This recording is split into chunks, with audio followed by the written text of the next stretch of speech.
بسم اللہ الرحمن الرحیم۔ السلام علیکم۔ دریائے نیل میں ایک کشتی چلانے والے ایک ملاح کا بیان ہے کہ ایک دن ایک بہت ہی نورانی چہرے والے بزرگ میرے پاس آئے اور فرمایا کہ کیا تم مجھے اللہ کے نام پر دریا کے پار اتار دو گے؟ میں نے عرض کیا کہ ہاں۔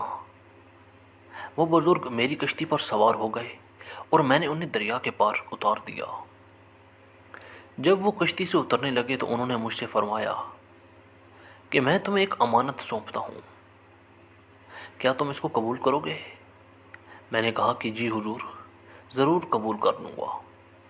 تو انہوں نے فرمایا کہ کل فلاں درخت کے پاس ظہر کے وقت آنا، تم کو وہاں میری لاش ملے گی۔ تم مجھ کو اور میرے سرہانے جو کفن تم کو ملے اس کو مجھے پہنا کر اسی درخت کے نیچے مجھے دفن کر دینا، اور میری گدی اور عصا اور مشق کو اپنے پاس رکھنا، اور جو شخص ان تینوں چیزوں کو طلب کرنے کے لیے تمہارے پاس آئے اس کو یہ سب دے دینا۔ ملاح کا بیان ہے کہ میں نے ان بزرگ کی وصیت کو بھول گیا اور بجائے ظہر کے عصر کے وقت مجھے خیال آیا تو میں اس درخت کے پاس حاضر ہوا تو واقعی ان بزرگ کو مردہ حالت میں پایا۔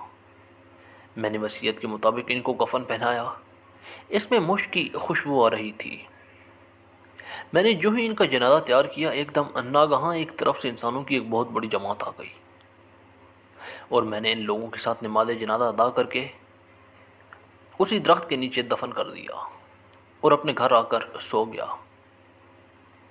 صبح سویرے ہی ایک جوان لڑکا جو ناچنے گانے والے بھانٹ کا لڑکا تھا میرے پاس آیا، نہایت ہی باریک کپڑے پہنے ہوئے، ہاتھوں میں مہندی لگائے اور بغل میں ستار دبائے میرے سامنے کھڑا ہو گیا، اور میں نے اس کا سلام کا جواب دیا۔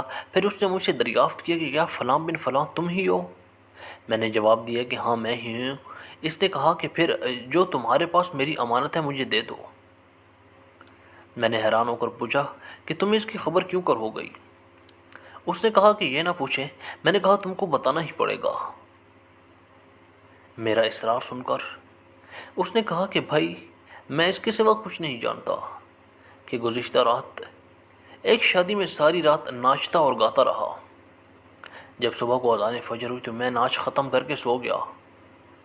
اچانک ایک شخص میرے پاس آیا اور مجھ کو جھنجھوڑ کر کہا کہ اللہ تعالیٰ نے فلاں ولی کو وفات دے دی ہے اور تجھ کو اس کا قائم مقام بنا دیا ہے، لہٰذا تو فلاں کے یہاں جا کر اس وفات پا جانے والے ولی کے تبرکات وصول کر لے جن کو وہ بزرگ تیرے لیے بطور امانت ملاح کے پاس رکھ کے دنیا سے تشریف لے گئے ہیں۔ ملاح نے بیان کیا کہ میں نے ان بزرگ کی تینوں چیزیں حسب وعدہ وصیت بھانڈ لڑکے کو دے دیں۔ لڑکے پر سامان ہاتھ میں لیتے ہی ایک انقلابی کیفیت نمودار ہو گئی۔ اس نے باریک کپڑوں کو اتار کر میری کشتی میں پھینک دیا اور کہا کہ تم میرے ان کپڑوں کو جیسے چاہو بطور صدقہ دے دینا، اور خود ان بزرگ کی وردی پہن کر اور عصا مرشد لے کر چل دیا۔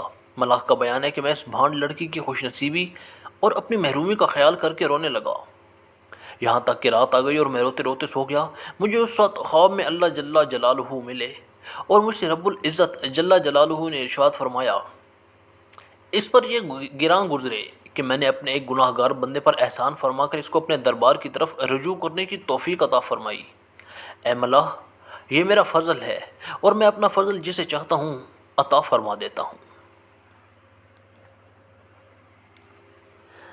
روزانہ اسلامیہ واقعات سننے کے لیے ہمارا چینل سبسکرائب کریں۔